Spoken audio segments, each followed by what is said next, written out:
I'm Markeia. Want to hear something scary? Deadly Servants. Happy New Year! Hope 2022 is off to a good start, and the scariest thing that will happen to anyone is an episode of this podcast. Most of all, we here at Snarled and Something Scary wish you good health and happiness. And thank you so much for being part of our community. We are so grateful for the opportunity to be with you here every week. You'll never know the horrors you're truly capable of until you're forced to unleash your inner beast. Lane and Alani were walking home late on New Year's Eve after a party. It was Lane's idea to take a shortcut through the woods, using the light of their cell phones to help see the way. The ground was icy and very slippery, but Lane was stubborn and refused to admit the path was dangerous. They were about halfway through the thick trees when they heard a branch snap behind them. "Hello?" called out Lane, confident as ever. There was no reply, but there was another noise. Lane was about to ask again when out of nowhere, a figure appeared with a hatchet. It was a young teen in pigtails and a dirty blue school uniform. Suddenly, she screamed and swung the hatchet into Lane's head. Alani tried to scream, but a hand clamped over her mouth from behind, and she was knocked out cold. When she woke up, she was surrounded by shadowy figures. She stood up slowly, realizing she was still in the woods. Her head throbbed. Leaning against a tree for support, Alani noticed the young woman wearing a ripped mask over her nose and mouth. "A pleasure to have some new blood." She motioned for Alani to follow her. Alani obeyed. More of the figures had appeared. Alani whimpered as she was dragged into the circle of people. One wore a beige trench coat and a white mask. There was also the teen with pigtails, wearing a filthy and now bloody blue school uniform. And another person with gray skin, no eyelids, no hair. Despite their odd appearances, it was the final being who caused her stomach to drop. He stood over 8 feet tall with a face as blank as death. His limbs and torso were long and slender. The tall, thin man advanced and raised a hand. Alani was paralyzed. Suddenly, her eyes started to close, head still swimming. She fell to the ground, unconscious again. When she awoke in a darkened room, something was very different. She felt changed.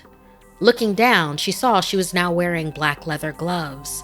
Her festive party dress was now a dark trench coat. She was wearing military fatigues and military-type boots. Most surprisingly of all was a 3-foot sword in a sheath at her waist.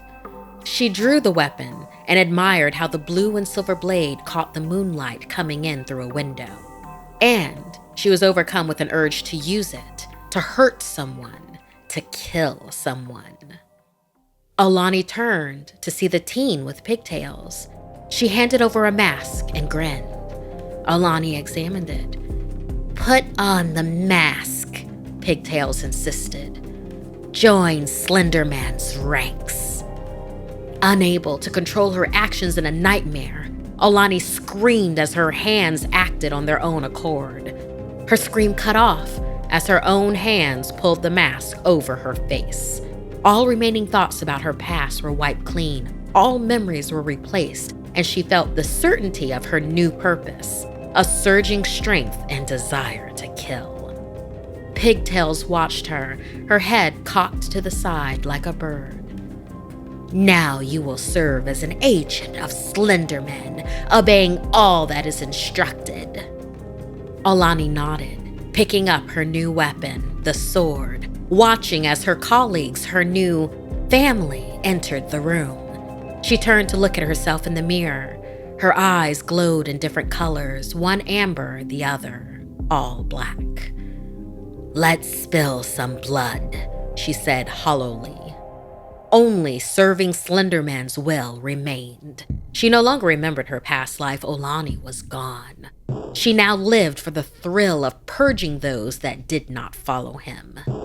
The group exited the woods, heading for the festively decorated houses in the distance, towards the sounds of New Year's gatherings and other parties. Her new life as an agent of Slenderman had begun. This new year would belong to him and his now loyal minions. He controlled her now, and she would kill or die for him. No questions asked. If you love a good whodunit, look no further. We have an awesome gift for you. June's Journey is a game that you can play where you solve the mystery yourself. And the best part is that you get to play the lead role. It's a mystery filled with danger and romance, and there's always a new case waiting to get cracked. June's Journey is set in the 1920s, so it's got a very vintage vibe. Any of you who love to thrift and find hidden treasures from the past are really going to like the style of June's Journey. I love mysteries and crime solving, and I've had so much fun playing June's Journey because there's always a murder and hidden secrets and objects to be uncovered before the mystery can be solved. Check it out right after you listen to Something Scary. Join over 30 million fans across the globe and awaken your inner detective with June's Journey. Search for hidden objects and collect clues to solve the mystery. You'll have endless hours of fun with thousands of intricate scenes and new chapters every week. Ready to awaken your inner detective? Download June's Journey free today on the Apple App Store or Google Play. If you'd like to submit a story, send me an email at somethingscary@snarled.com. Like and share this video if it gave you the chills. And don't forget to subscribe to Snarled and turn on the bell for notifications. And if you dare, follow me on social media. Until next time, my dark darlings, Happy New Year.